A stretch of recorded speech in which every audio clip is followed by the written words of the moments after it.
Magandang araw mga Kabi Farming. Update naman sa mga 1 month old na kuha natin, Rhode Island chicks. Ito sila mga Kabi Farming. So bali kuha natin ito 13. Merong isang malaki, so bali pang 14 yung kuhan, yung malaki na isa.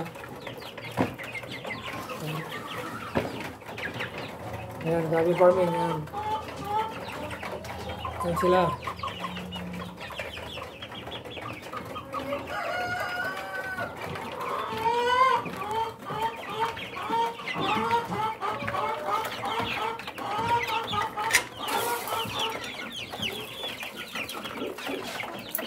Sila Kabi Farming, yan yung isang malaki, ang 14 yan. May kuhan yan Kabi Farming, 1 month and 1 weeks yung malaki na isa. Itong mga kuhan, itong mga medyo maliit, ito mali 1 month na mga ito.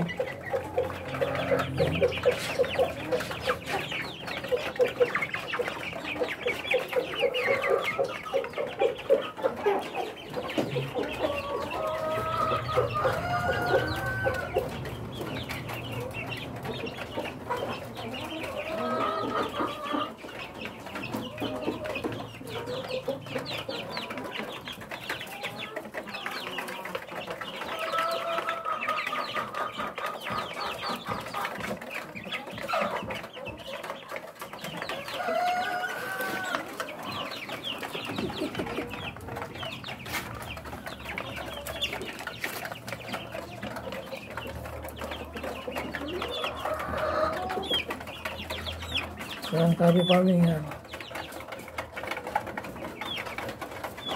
Nagmasdan niya yung kuhan, yung lalaki. May kuhan, may parang bigote siya.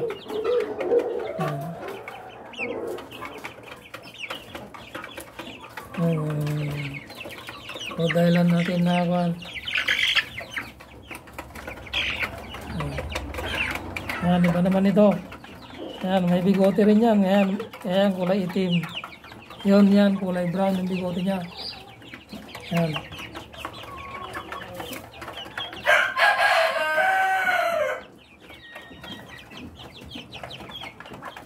Mustat.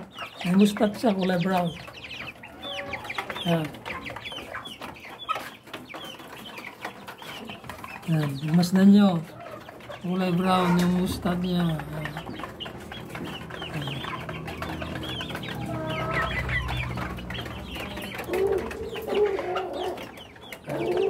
Ito naman kulay itim. Ito naman ito.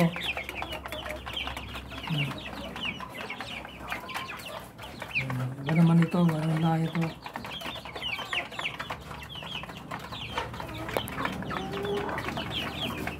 Yung mga nag-rebreed natin na kuhan, lumalabas sa kuhan natin,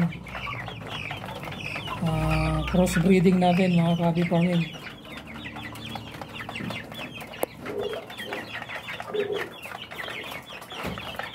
Yung kuhan ito, yung ina ng mga ito ay kuhan, native, pero ito mga ito yung mga naging lahi dahil Rhode Island yung rooster natin, yan mga Rhode Island yan yung mga provide natin. So malakas yung dugo ng Rhode Island na ito natin. Yan. So palalakihin natin ito, yung kulay brown na to, Rhode Island. Meron din siguro ito, iba naman ito, kulay itim. Mahuganin siguro ito, yung isa orange. Iba naman ito.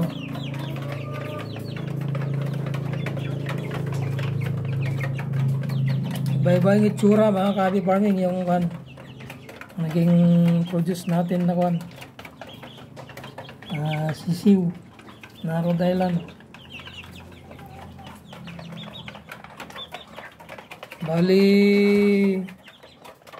15 lahat ito. Binili yung dalawang kwan, babae.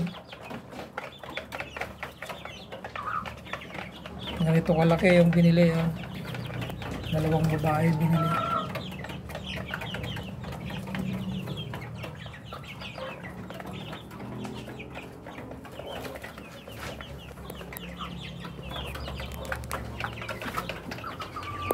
So hanggang sa muli mga Kabi Farming. Ito lang muna ang may share ko sa inyo. Salamat sa pagtangkilik niyo sa aking mga video. Panonood nyo, sa pag-subscribe. Salamat po. Salamat sa aking mga subscriber. Panonood nyo, pagtangkilik. Nawa, lagi po tayong nasa buting kalagayan lahat.